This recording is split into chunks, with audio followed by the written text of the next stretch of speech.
கர்த்தருடைய நாமத்துக்கு மகிமை உண்டாவதாக. கர்த்தர் நாளுமே தேவனுடைய வார்த்தையை கொடுக்க கிருபிச்சார்.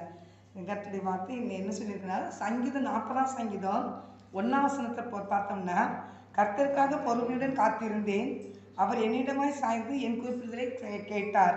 சங்கீதம் 40:1 கர்த்தருக்காக பொறுமையோடு காத்திருந்தேன் அப்படின்னு போட்டுருக்கு. எப்போ நீங்கள் எப்படி நினைச்சீங்கன்னா, எந்த ஒரு காரியத்திலையும் நீங்கள் அவசரப்படக்கூடாது. பொறுமையோடு நீங்கள் என்ன செய்யணும்?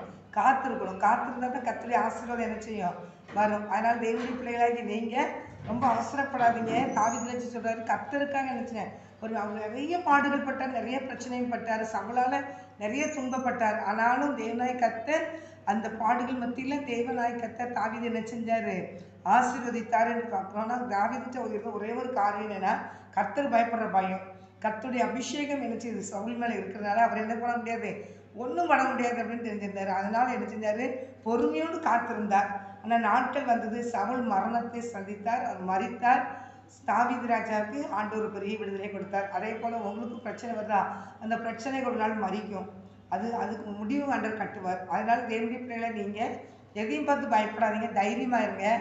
ஆண்டவருக்கு உங்கள் பக்கமாக சாய்ந்து உங்களுக்காக நீதி செய்து உங்களை கர்த்தர் ஆசீர்வதித்து உங்கள் தலையை நிமிர பண்ணுவார்.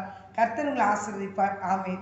கண்களை முடிச்சு வைப்பேன். அன்பு தகப்பனே, இந்த வேலைக்காக நன்றி சொல்கிறேன். அப்பா ஆண்டவரே, நீர் தகப்பனே, உங்களுக்காக காத்திருக்கிற ஒவ்வொரு பிள்ளைகளுக்கும் நீர் அற்புதங்களை செய்யும். ஆண்டவரே, நீதி சரி கட்டும். நான் மாத்திரம் விட்டுட்டு இயேசுவின் நாமத்தினால ஜெபிக்கிறேன் நல்ல பிதாவே. ஆமென்.